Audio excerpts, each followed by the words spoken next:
अस्सलाम वालेकुम दोस्तों जी हसन जी लतीफ़ दोस्तों अॼु मां जेका तव्हांखे हिकिड़ी ॻाल्हि ॿुधाइण वारो आहियां उन ॻाल्हि में वॾी हिकिड़ी सम्झाणी आहे।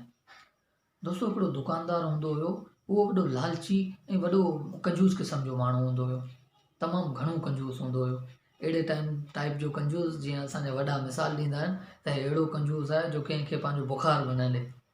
त काफ़ी कंजूस हूंदो हुयो। हिन जे दुकान ऐं घर जे विच में काफ़ी मुफ़ासिलो हूंदो हो, पर हिन कॾहिं का अहिड़ी सवारी न वरिती जंहिं ते चढ़ी ऐं पंहिंजे दुकान ते वञे, छो त उन में पैसो ख़र्चु थींदो। पैसो मक़सदु हो, पैसो ख़र्चु करण वारो हुयो ई न।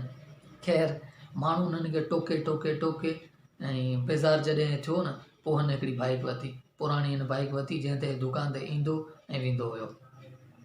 त हिकु ॾींहुं छा थियो त पंहिंजे दुकान तां ॿिए दुकान ते सामान वठण जे लाइ वियो।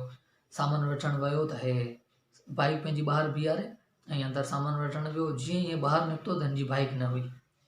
परेशान थी वियो, हिन जा मथे ते हथ अची विया, सफ़ा घबराहट जी हालत में अची वियो ऐं सोचींदो रहियो काॾे वई मुंहिंजी बाइक, केरु खणी वियो हे हो। इन सोचुनि में ई हिन जी तबियत ख़राबु थी वई, हिन खे बुख़ारु अची वियो।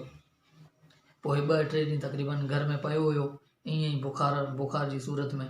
पोइ जॾहिं सही थियो त ॿाहिरि निकितो त हिन खे रस्ते में 2 ॼणा मिलिया, 2 छोकिरा मिलिया।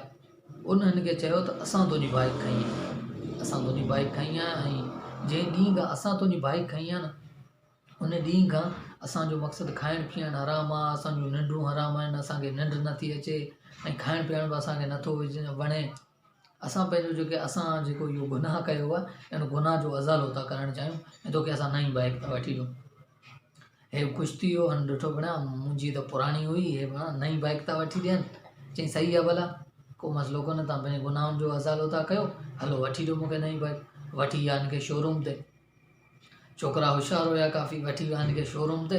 हिन खे चयूं हाणे रख, जेकी तूं चओ, जेकी तूं पसंदि कर उहा तोखे बाइक वठी था ॾियूं।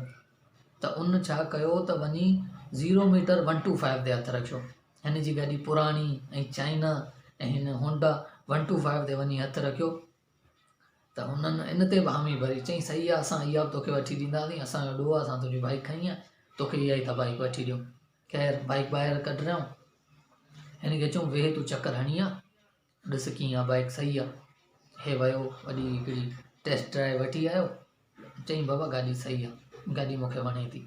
चई अच्छा तूं मुतमिन आहीं न, गाॾी तोखे इहा ई वठी ॾियूं? चई हा। चई हाणे तूं त चकर हणी आहे, असां बि चकर हणी अचूं? चई सही आहे बाबा, भले तव्हां बि चकर हणो, वठी था ॾियो तव्हांजो चकर हणणु ज़रूरी आहे। ॿई जेके छोकिरा हिन सां गॾु आया, उहे 2 बाइक ते वेठा ऐं विया।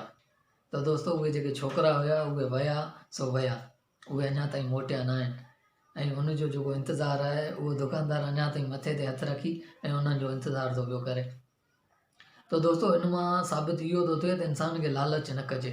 जेकॾहिं उहो लालच न करे या उहो चए हा त बाबा मुंहिंजी जेका पुराणी बाइक आहे, तव्हां उहा ई मूंखे ॾियो, मुंहिंजे लाइ उहो ई गंज आहे, ऐं 125 लालच करे न त इन सां इहो सभु कुझु न थिए हा। त दोस्तों कीअं लॻी असांजी अॼु जी वीडियो तव्हांखे? मां उमेदु कयां थो त तव्हांखे पसंदि आई हूंदी। असांजी वीडियो अगरि तव्हांखे पसंदि आई आहे त हिन खे लाइक कयो, शेयर कयो ऐं कमेंट ज़रूरु कजो ऐं असांजे चैनल खे सब्सक्राइब कयो। जी एस एन।